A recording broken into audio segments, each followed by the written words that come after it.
ಸಡನ್ಸ್ ಎಲ್ಲಿಗೆ ಆಗ್ತದ? ನೀವು 94% ಆಗ ನಮ್ದು 48.97. ಇನ್ನೊಂದ್ಸರಿ ನೋಡ್ಕೊಳ್ರಿ ಸರಿಯಾಗಿ, ಬಜೆಟ್ನೆಲ್ಲ ಸರಿಯಾಗಿ ಓದ್ಕೊಳ್ರಿ ಪುನಃ ಇನ್ನೊಂದ್ಸರಿ.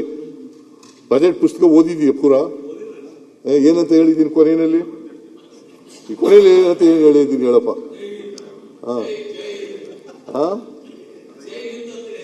ಎಲ್ಲ ಬೇಡ, ಇವರು ಕೊನೆಯಲ್ಲಿ ಏನಂತ ಹೇಳಿದ್ದೀನಿ ನಾನು. ಸುಮ್ಮನೆ ಗೊತ್ತಿಲ್ಲ ಮಾಡಿಲ್ಲ ಏನೇನೋ ಹೇಳೋದು. ಆಯ್ತು, ನೆಕ್ಸ್ಟ್ ಮಾತಾಡೋದು. ಹೇಳಕ್ ಅವಕಾಶ ಕೊಟ್ಟು ಆಯ್ತು. ಮತ್ತೆ ಬುದ್ಧನ ಕರುಣೆ, ಬುದ್ಧನ ಕರುಣೆ, ಆಮೇಲೆ ಬಾಬಾ ಸಾಹೇಬ್ ಅಂಬೇಡ್ಕರ್ ಅವರ ಸಾಮಾಜಿಕ ನ್ಯಾಯ, ಮತ್ತೆ ಮಹಾತ್ಮ ಗಾಂಧೀಜಿಯವರ ಅಂತ್ಯೋದಯ. ಇದಾಗಬೇಕು ಅಂತಲ್ಲ ನಮ್ಮ ಸರ್ಕಾರ ಇರೋದು, ಹೇಳ್ತಾ ಇರೋದು. ಆಯ್ತಪ್ಪ, ದೀನ್ ದಯಾಳ್ ಉಪಾಧ್ಯಾಯ ನಿಮ್ಗೆ ಅದು ಬಿಟ್ಟು ಇನ್ನೇನು ಗೊತ್ತಾಗ್ರಿ? ಮಹಾತ್ಮ ಗಾಂಧಿನೂ ಗೊತ್ತಿಲ್ಲ, ಅಂಬೇಡ್ಕರ್ ಗೊತ್ತಿಲ್ಲ, ದೀನ್ ದಯಾಳ್ ಉಪಾಧ್ಯಾಯ ಅಷ್ಟೇ ಗೊತ್ತಿರೋದು ಇವರಿಗೆ. ಮಹಾತ್ಮ ಗಾಂಧೀಜಿ ಸ್ವಾತಂತ್ರ್ಯ ಹೋರಾಟ ಮಾಡಿ ಸ್ವಾತಂತ್ರ್ಯ ತಂದು ಕೊಟ್ಟವರು. ಸರ್ವೋದಯ ಮಹಾತ್ಮ ಗಾಂಧಿ, ಅಂತ್ಯೋದಯ ದೀನ್ ದಯಾಳ್ ಉಪಾಧ್ಯಾಯ ಅವರು. ಸರ್ವೋದಯ ಮಹಾತ್ಮ ಗಾಂಧಿ ಆಯ್ತು, ಅಂತ್ಯೋದಯ ದೀನ್ ದಯಾಳ್ ಉಪಾಧ್ಯಾಯ. ಏನ್ಲಿ ಸರ್ವೋದಯ ಅಂತ್ಯೋದಯ ಎರಡನ್ನೂ ಗಾಂಧೀಜಿಯವರೇ ಹೇಳಿದ್ದು.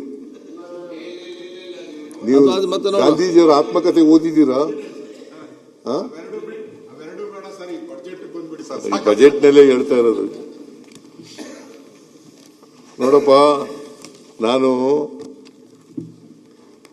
ಸನ್ಮಾನ್ಯ ಸಭಾಧ್ಯಕ್ಷರೇ ಕೊನೆಯಲ್ಲಿ ಹೇಳಿರೋದು, ಬುದ್ಧನ ಕರುಣೆ, ಬಸವಣ್ಣವರ ಕಾಯಕ ನಿಷ್ಠೆ, ಅಂಬೇಡ್ಕರ್ ಅವರ ಸಾಮಾಜಿಕ ನ್ಯಾಯ.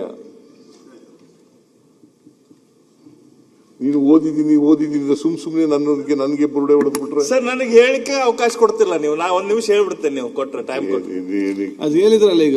ಇಲ್ಲ, ಬೇರೆ ಪೂರ್ತಿ ಹೇಳ್ತೇನೆ.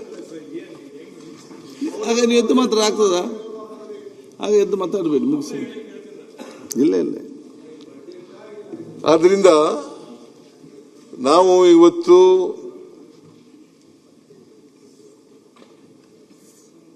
ಗ್ಯಾರಂಟಿ ಯೋಜನೆಗಳನ್ನು ಕೂಡ ಜಾರಿಗೆ ಕೊಟ್ಟಿದ್ದೀವಿ. ಸುಮಾರು 1,31,000 ಕೋಟಿಗೂ ಹೆಚ್ಚು, 1,31,000 ಕೋಟಿಗೂ ಹೆಚ್ಚು ಗ್ಯಾರಂಟಿ ಯೋಜನೆಗಳಿಗೆ ಖರ್ಚು ಮಾಡಿದ್ದೀವಿ. ಈ ವರ್ಷ ಸುಮಾರು 51,000 ಕೋಟಿಗೂ ಹೆಚ್ಚು ಗ್ಯಾರಂಟಿ ಯೋಜನೆಗಳಿಗೆ ಖರ್ಚು ಮಾಡ್ತಾ ಇದ್ದೀವಿ. ಮಹಾರಾಷ್ಟ್ರ ತರ ಕಡಿಮೆ ಮಾಡಿಲ್ಲ, ಈಗ ನಾವು ಮಾಡಿದ್ದೀವಿ. ಅದ್ರ ಜೊತೆಗೆ ಅಭಿವೃದ್ಧಿ ಕೆಲಸಗಳನ್ನು ಕೂಡ ಮಾಡಿದ್ದೀವಿ. ಈಗ ನೀರಾವರಿ ಯೋಜನೆಗಳು, ಮೇಕೆದಾಟು ಯಾಕೆ ನಿಂತೋಗಿದೆ? ಯಾರಿಂದ ನಿಂತೋಗಿದೆ? ನಾವು ನೀರಾವರಿ ಸಚಿವರನ್ನು ಭೇಟಿ ಮಾಡಿದ್ದು, ಪ್ರಧಾನಮಂತ್ರಿಗಳನ್ನು ಭೇಟಿ ಮಾಡಿದ್ದು, ಅವ್ರಿಗೆಲ್ಲ ಎಕ್ಸ್ಪ್ಲೈನ್ ಮಾಡಿ ಹೇಳಿ ರಿಕ್ವೆಸ್ಟ್ ಮಾಡೋದು ಅವರಿಗೆ. ಮೇಕೆದಾಟು ಇವತ್ತವರೆಗೆ ಕ್ಲಿಯರ್ ಮಾಡಿಲ್ಲ. ನಾವು ಮಾಡಕ್ ತಯಾರಾಗಿದ್ದೀವಿ. ಪಾದಯಾತ್ರೆ ಎಲ್ಲ ಮಾಡಿದವು ನಾವು. ಮಹದಾಯಿ ಯೋಜನೆ 13.42 TMC ನೀರು ಕೊಟ್ಟಿದ್ದಾರೆ ನಮಗೆ ಟ್ರಿಬ್ಯುನಲ್ ನಲ್ಲಿ.